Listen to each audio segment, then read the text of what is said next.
It was just a photo between mother and child. Zooming in, experts discover something terrifying. The November rain drummed against the tall windows of the Smithsonian Institution's photography archive as Dr. Lauren Hayes carefully positioned another 19th century photograph under her high-resolution scanner. It was late afternoon in Washington, D.C., and she was 6 weeks into digitizing a massive collection of American photographs from the 1890s donated by a deceased collector's estate. Most photographs were predictable: formal family portraits, city streetscapes, industrial scenes, and landscapes. Lauren approached each with professional detachment, documenting details before scanning. After 23 years as a photographic archivist, she had developed an efficient rhythm and rarely felt surprised. But then she lifted a particular photograph from its protective sleeve, and something made her pause. The image showed a black woman, perhaps mid-20s, holding a small child about 2 years old. The woman stood in what appeared to be an outdoor setting with foliage visible behind her. She wore a light-colored wrapped garment resembling traditional African dress, her hair styled in elaborate braids. The child, also dressed in simple cloth, was cradled securely in her arms, one small hand resting against her chest. What struck Lauren immediately was the woman's expression. Unlike most formal photographs from that era where subjects looked stiff and uncomfortable due to long exposure times, this woman's face held something different, a direct, penetrating gaze into the camera lens. There was dignity in her posture, determination in the set of her jaw, but also something else, something that looked like defiance or perhaps desperation masked as strength. Lauren turned the photograph over. On the back, in faded pencil, someone had written, "African Village, Atlanta, 1897. Nothing more. No names, no specific location beyond Atlanta, no photographer's mark. She studied it more carefully under her magnifying lamp. The lighting was professional, the composition carefully arranged. This wasn't a casual snapshot, but a deliberate portrait taken by someone with skill and proper equipment. The woman's hands drew her attention. The right arm supported the child naturally, but the left hand was raised slightly, fingers arranged in what seemed like a deliberate gesture. Lauren photographed the image with her digital camera, capturing the full frame at high resolution. She uploaded the file to her workstation and began zooming in on different sections, documenting facial features, clothing details, background elements. She zoomed in on the woman's face first, noting subtle scarification marks on her cheeks, deliberate ritual scarring indicating specific cultural origins. She zoomed in on the child, documenting approximate age and how small fingers gripped the mother's wrap. Then she began examining the background, and her routine documentation came to an abrupt halt.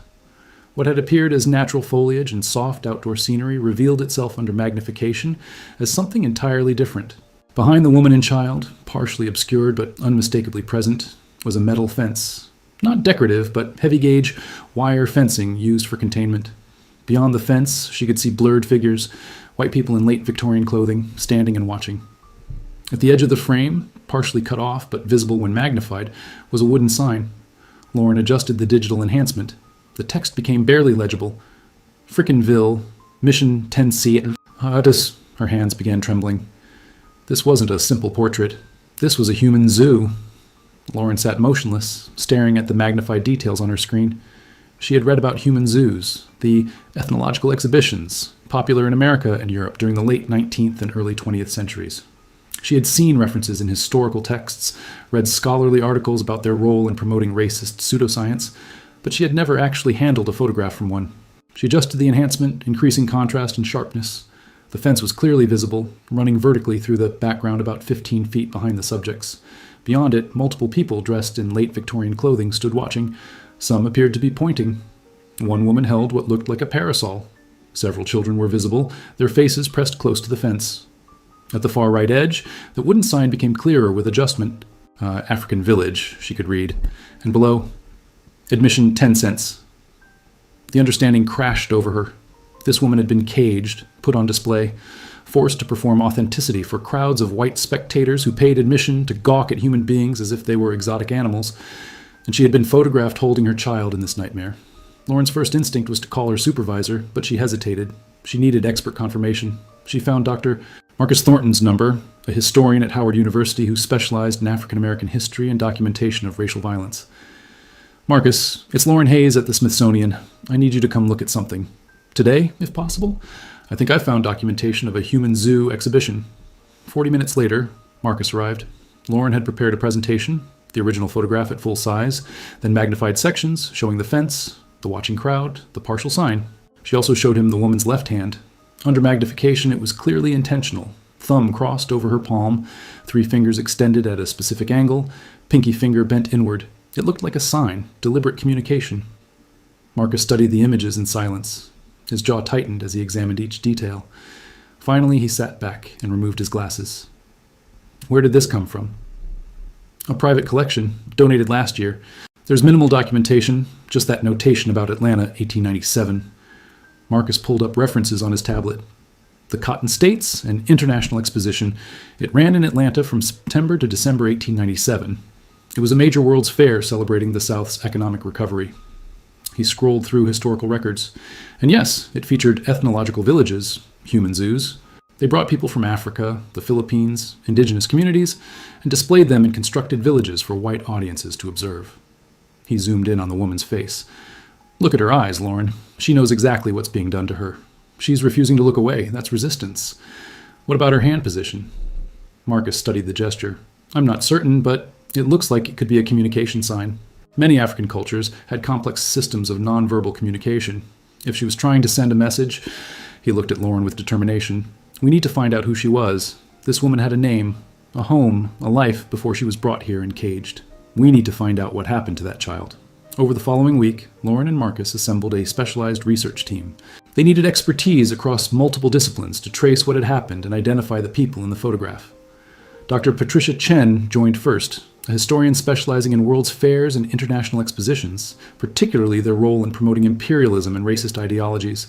She had published extensively on ethnological exhibitions at various American fairs. The Atlanta Exposition wasn't isolated, Patricia explained. Between 1870 and 1940, millions attended human zoo exhibitions across America. They were at major fairs in Philadelphia, Chicago, Buffalo, St. Louis, San Francisco. The industry was vast and profitable. She brought documentation showing the business structures. Entrepreneurs would contract with fair organizers to provide authentic natives, handling procurement, transportation, housing, and management of exhibited people. Dr. James Morrison, a specialist in 19th century photography, analyzed the technical aspects. This was taken by a professional using high-quality equipment. The lighting is carefully controlled, composition deliberate, and print quality suggests commercial purposes, likely as a souvenir visitors could purchase. He showed examples of similar photographs, postcard-sized prints of people in ethnological villages, sold as mementos. These were extremely popular. The people depicted were literally commodified, their images sold for profit. Dr. Amma Okafor, a cultural anthropologist studying West African societies, examined the woman's appearance and cultural markers. The scarification pattern on her cheeks is significant. This type was practiced by specific ethnic groups in West Africa, particularly in coastal regions of what is now Ghana, Togo, and Benin. She examined the clothing and hairstyling. The wrapping technique and fabric pattern are consistent with traditional dress from the Gold Coast region. However, I'd need more photographs to determine if she was forced to dress this way for display or chose to wear traditional clothing as cultural preservation. Most significantly, Amara studied the hand gesture, comparing it to her database of documented West African communication systems. In several Gadangbe cultures from the Gold Coast, a similar position was used to convey meanings related to memory, witness, or testimony. The crossed thumb, extended fingers, and bent pinky created a sign roughly translating as, "Remember this," or "Do not forget."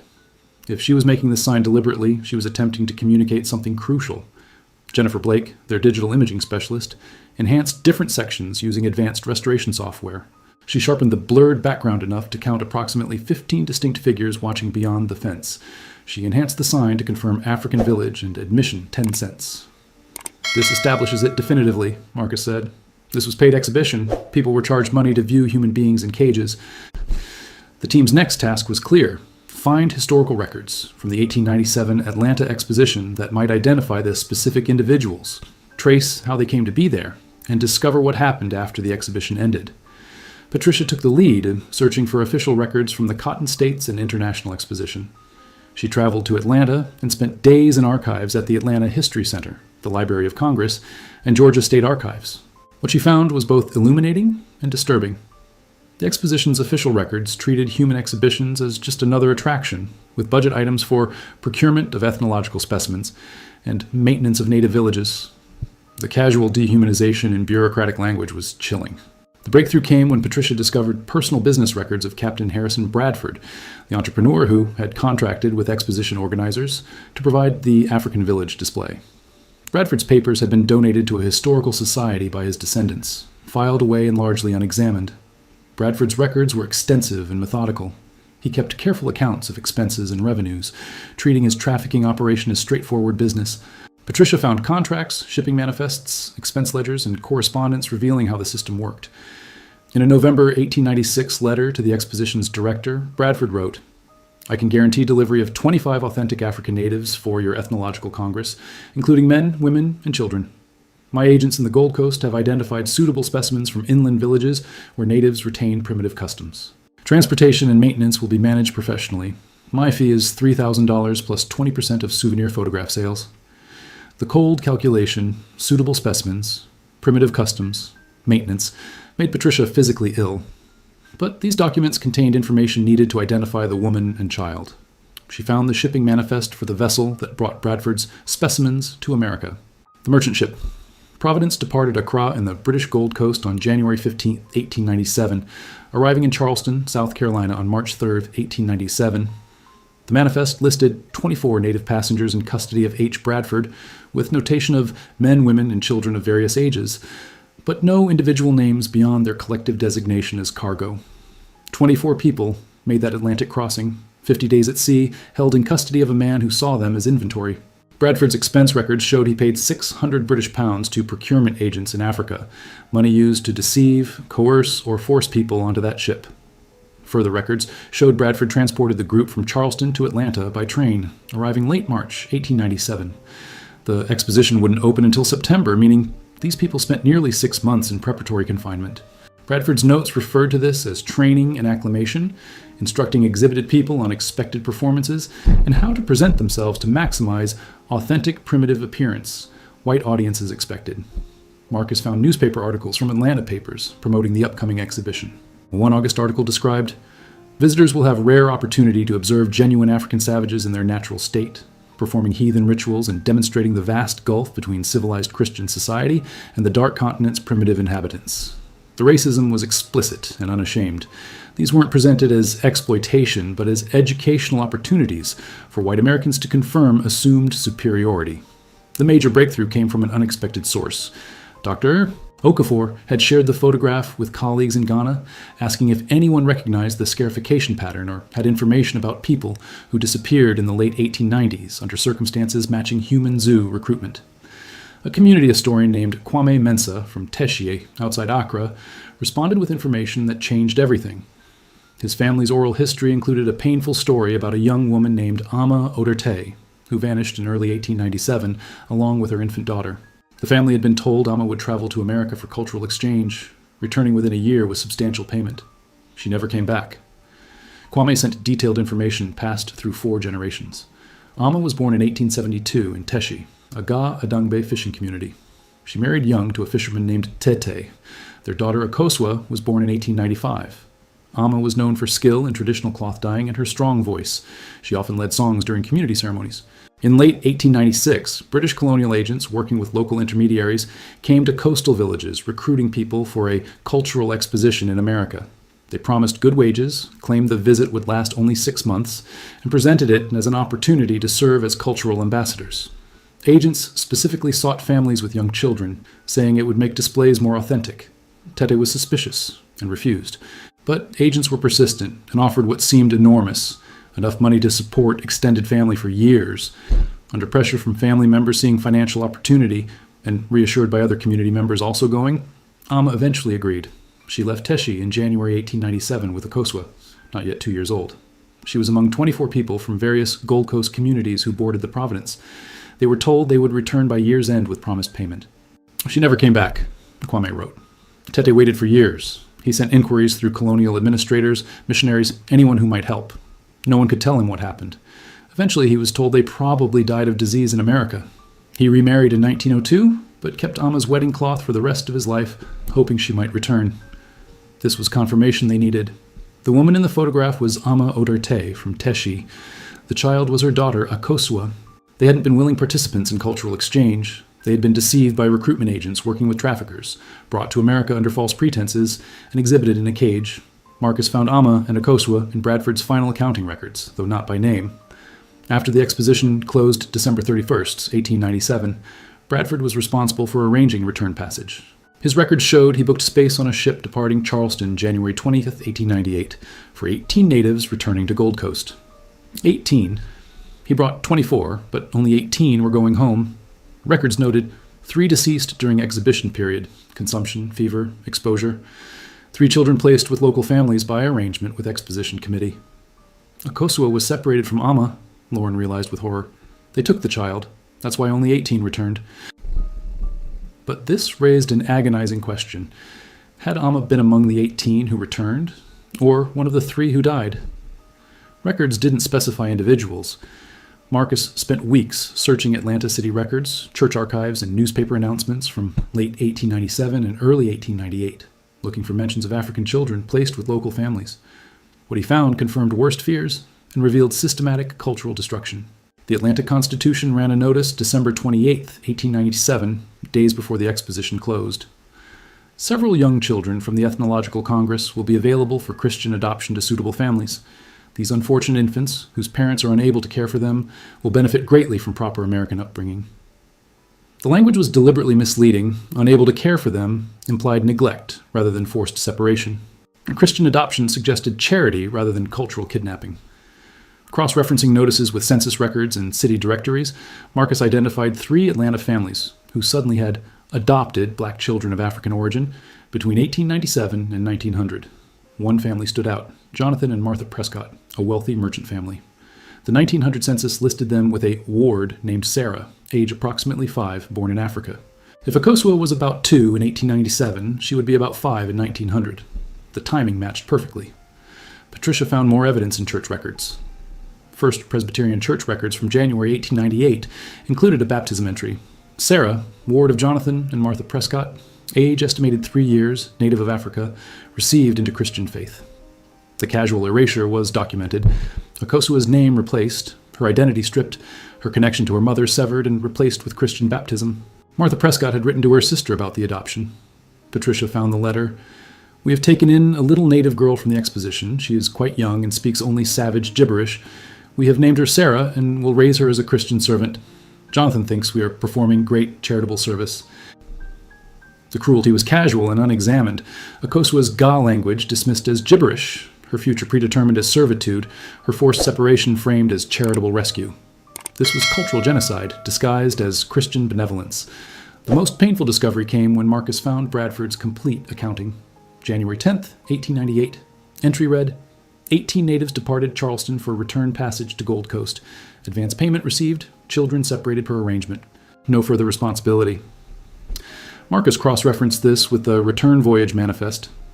The vessel departing Charleston, January 20th, 1898, listed 18 African natives, formerly of Bradford Ethnological Exhibition. Buried in the detailed manifest listing, approximate ages and genders was an entry. Female, approximately 26 years, Gold Coast origin. Amma had been among the 18 who returned. She had survived the exhibition, survived months of being caged and displayed and dehumanized, but she had been forced to leave her daughter behind. Bradford and exposition organizers separated Akosua from her mother before putting Amma on that ship back to Africa. The team sat in devastated silence. Amma had endured everything: the deceptive recruitment, the Atlantic crossing, the confinement, the 3.5 months of exhibition, the deaths around her, the constant dehumanization, only to have her daughter stolen just before she could return home. "She must have fought, Doctor," Okafor said quietly. "She must have screamed, resisted with everything she had, and they took Akosua anyway." The team now faced 2 parallel investigations, tracing what happened to Amma after returning to Teshi in 1898, and tracking Akosua's descendants through the Prescott family line in America. In Ghana, Kwame worked with extended family and community historians to piece together what happened when Amma returned. Oral history was fragmentary and painful. Amma arrived back in Accra in February 1898, alone, devastated. She returned to Tete and tried to explain what happened: the deception, the exhibition, the separation from Akosua. Tete believed her, but the trauma was overwhelming for both. They tried to get help, filing complaints with British colonial administrators, seeking assistance from missionaries, begging anyone with authority to help find their daughter. No one helped. Colonial administrators said they had no jurisdiction over American affairs. Missionaries offered only prayers. According to family stories, Amma never fully recovered. She lived with profound grief and guilt, despite having done nothing wrong. She had 2 more children with Tete, but spoke often of the daughter who had been taken.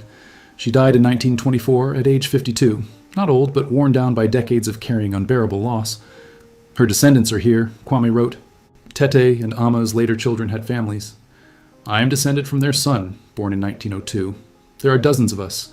We all grew up hearing the story of Aunt Akosua, who was lost in America. We never thought we would find proof, never thought we would see her face, and now you have sent us this photograph. In America, Patricia and Marcus traced Akosua's life through the Prescott family and beyond. Census records showed Sarah living with the Prescotts through 1900, 1910, and 1920, always listed as servant or ward, never as family. No indication she received formal education beyond basic literacy. In 1921, city records showed Sarah Prescott marrying Thomas Wright, a railroad porter. The marriage certificate listed her race as colored, parents as unknown, birthplace as Africa. She was 26, the age Akosua would have been, and apparently had no memory or knowledge of her real name, her mother, or her home. Her entire identity had been erased. The 2-year-old, taken from Amma, had grown up as Sarah, with no knowledge of being Akosua, no memory of her mother or Ga language or heritage. The cultural genocide had been complete, but Sarah survived and she had children. Patricia traced 3 daughters born between 1922 and 1928, Ruth, Clara, and Dorothy. Those daughters married, had children, and those children had children through the generations. Working with genealogist Jennifer Blake, they traced the family tree forward to present day. The search identified 47 living descendants of Akosua, ranging from elderly great-grandchildren to young great-great-great-grandchildren scattered across Georgia, North Carolina, Florida, and Texas. None knew their true heritage. They knew grandmother or great-grandmother Sarah had been from Africa, but no details beyond that. They had no idea about Amma, about Teshi, about the Ga Odangbe people, about the human zoo exhibition, or about the forced separation. The team decided to start with the eldest living descendant, Dorothy Wright's daughter, Janet Thompson, age 73, living in suburban Atlanta. When Marcus called and carefully explained they had discovered information about her grandmother Sarah's origins, Janet agreed immediately to meet. I've always wondered. Grandma never talked about her childhood. Maybe now I'll finally understand. Marcus and Lauren traveled to Atlanta to meet Janet Thompson, carrying copies of photographs, historical documents, and research connecting her grandmother Sarah to Amma, Odardi, and Akosua. They met at Janet's home on a cold afternoon in January 2025. Janet welcomed them warmly, though her expression showed both curiosity and concern. She was a retired teacher, dignified and sharp-minded, who had spent years researching her family history but never traced back further than her grandmother Sarah. Please, tell me what you found. Marcus and Lauren spent 2 hours walking Janet through the discovery step by step. They started gently, showing the photograph of Amma holding Akosua and explaining how it had been found. They described what initial examination revealed: the fence, the watching crowd, the admission sign. Janet's expression shifted from interest to confusion to growing horror as they explained what human zoos were, how they operated, and how her grandmother had been exhibited in one. Wait, are you telling me my grandmother was displayed in a cage, like an animal, in Atlanta? Yes, Lauren said gently but directly. The woman holding the child is Amma Odarti. The child is her daughter Akosua, your grandmother, who was later renamed Sarah by the family that took her. They showed the documentation: Bradford's trafficking records, shipping manifests, exhibition photographs, newspaper notices about adopting children, Prescott family records, every piece of evidence proving this wasn't speculation but documented fact. Janet's hands trembled as she examined the photographs. She looked at Amma's face, at the protective way she held Akosua, at the hand gesture frozen in time. My grandmother was stolen. She was kidnapped from her mother, and her whole identity was erased. And we never knew. 4 generations. And we never knew. Marcus shared information from Ghana about Kwame and the oral histories, about Tete and Amma's life before trafficking, about how Amma returned to Teshi without her daughter and lived with that grief the rest of her life. He explained that Janet had relatives in Ghana, descendants of Amma and Tete's later children, people who had kept Akosua's memory alive. I have family in Ghana. After 127 years, there are people who remember. Lauren showed more photographs from Robert Chandler's collection, other images of the exhibition, of Amma standing alone, of the constructed village with its fence and watching crowds. Your great-great-grandmother wanted to be remembered. This hand gesture she's making, it means do not forget in gay culture. She was sending a message across time, hoping someone would eventually see it and understand. They sat together for a long time, Janet crying quietly as she processed what she had learned. Finally, she asked, "What happens now?" Marcus explained they had identified 47 other descendants. You're not alone in this. There's an entire extended family that shares this history. And there are relatives in Ghana who want to connect, who want you to know about Amma and your Ga heritage. Janet looked at the photograph again, at Amma's direct gaze. She's looking right at us, isn't she? Right through 128 years, making sure we know what happened, making sure we don't forget. Yes, she refused to be erased, and now neither will Akosua. Over the next month, the team helped Janet connect with other descendants, carefully explaining the discovery to each one. Gradually, a community formed among these dispersed descendants, united by their connection to Amma and Akosua. Preparing to share Amma's story with the public required careful deliberation. The team, the descendants, and an advisory committee spent weeks discussing ethical implications and the best approach. Janet insisted the story be told comprehensively. This can't be sugar-coated. People need to understand that human zoos were real, operated openly with institutional support, and real people with names and families were trafficked and exhibited. Amma's story needs to be told, but so does the larger truth. In February 2025, the Smithsonian held a press conference that drew international attention. The room was packed with journalists, historians, and community members. Janet and other descendants sat in the front row alongside Kwame, who had flown from Ghana. Behind them, projected on screens, was the photograph of Amma holding Akosua. Lauren presented the discovery and investigation, walking the audience through how routine archival work had revealed hidden horror. She showed the original photograph, then magnified details, revealing the fence, crowds, admission sign. She explained what human zoos were and how widespread they had been. Marcus presented Amma's story specifically, her life in Teshi, the deceptive recruitment, the Atlantic crossing, the months of exhibition, and the devastating separation from Akosua. He showed documentation proving every element. Amma Odarte was trafficked, exhibited, and had her child stolen. This was a crime, committed openly and celebrated publicly. But the most powerful moment came when Janet stood to speak. She held a recent photograph showing multiple generations of Akosua's descendants. This is what they tried to destroy but couldn't. Akosua survived. She had children despite everything. And now we know where we come from.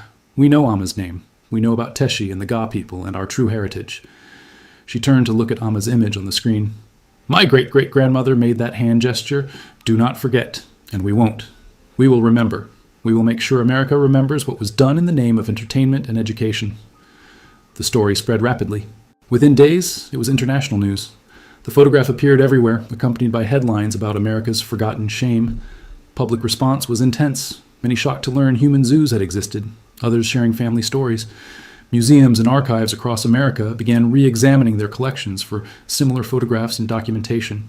Several institutions discovered their own connections to human zoos and began difficult work of acknowledgement and historical reckoning. The Smithsonian opened a permanent exhibition titled Caged: The Truth About Human Zoos in America, 1870-1940. Amma's photograph was displayed prominently, along with documentation of other identified victims and comprehensive historical context. Educational curricula were revised nationwide to include this history. Students learned about human zoos as part of understanding racism's institutional manifestations. Amma's photograph became one of the era's most recognized images, not for shock value, but because her direct gaze demanded viewers acknowledge her humanity and the injustice done to her. 4 months after going public, an extraordinary event occurred. American and Ghanaian descendants organized a ceremony in Teshi to symbolically bring Amma home. Janet and 15 other descendants traveled to Ghana, bringing high-quality prints of all photographs and soil from the site where the Atlanta Exposition had been held. The journey was funded partly through a documentary being produced, partly through crowdfunding from people moved by Amma's story. The village of Teshi welcomed them with the elaborate ceremony. Hundreds gathered, descendants from both sides of the Atlantic, community elders, and people moved by the story. A shrine was prepared with Amma's photographs, traditional Ga textiles, and offerings of food and drink. Na Odarte, now the family's eldest member in Ghana, led the ceremony. Through a translator, she spoke about the importance of memory and the power of names. For 128 years, Amma has been lost to us. Not lost in our hearts, but lost from her home, lost from proper burial, lost from the acknowledgement she deserved. Today, we bring her home. Today, we say her name and remember her strength. Or, the ceremony included traditional Ga music, prayers in the Gay language, and pouring of libations. Each American descendant was invited to speak and pour water onto the shrine, connecting them to their ancestor and the land she had come from. Janet spoke for many. I came here not knowing who I was, not fully. My grandmother, Akosua, was given the name Sarah and told she had no history, but that was a lie. We have a history. We have a homeland. We have family. Amma, your great-great-granddaughter has come home to honor you. The emotional weight overwhelmed many attendees. Descendants from both sides of the Atlantic embraced, connected by blood and by the story of a woman who had refused to be erased. children present, great-great-great-great-grandchildren of Amma, played together, speaking different languages but sharing DNA and heritage. The ceremony concluded with burial of a small memorial containing copies of Amma's photographs, letters written by descendants, and the soil from Atlanta. A stone marker was erected. Amma Oderte, 1872-1924. Daughter of Teshi, mother of Akosua. Stolen but not forgotten. Caged but not broken. Your family remembers. In the months following, Amma's story catalyzed broader reckonings. Descendants of other human zoo victims formed organizations demanding institutional accountability and support for genealogical research. Cities where exhibitions had been held erected memorials. On the anniversary of the Atlanta Exposition, Georgia's governor issued a formal apology. On behalf of the state of Georgia, I apologize for our state's role in the dehumanization and exhibition of Amma Odarty, Akosua Odarty, and all those trafficked and displayed. We acknowledge this was a crime against humanity, celebrated by our institutions, and its legacy of racism continues to impact communities today. A memorial was unveiled in Atlanta's Piedmont Park, a bronze sculpture of a woman holding a child, her hand raised in the God gesture meaning, "do not forget." Around the base were engraved the names of all documented people exhibited in Atlanta in 1897. Lauren often returned to see Amma's photograph in the Smithsonian's permanent collection. It had been reframed and repositioned, no longer in storage, but displayed prominently with full context, Amma's real name, and information about her life and legacy. When I first saw this photograph, Lauren reflected, I saw a mystery to be solved. Now I see Amma, a real woman with a name, a history, a family, and a message she was determined to send across time. She wanted to be remembered, and now she is. The photograph had become evidence, testimony, memory, and resistance. Amma's gaze continued challenging viewers, refusing to let them turn away, insisting they acknowledge what had been done. And in Teshi, children grew up learning Amma's story, not as tragedy alone, but as testament to their ancestors' strength. They learned the old God gesture, understanding that even in darkness, their people had found ways to communicate, to resist, and to ensure their stories would survive. Amma Oderte had asked not to be forgotten. 128 years later, she never would be.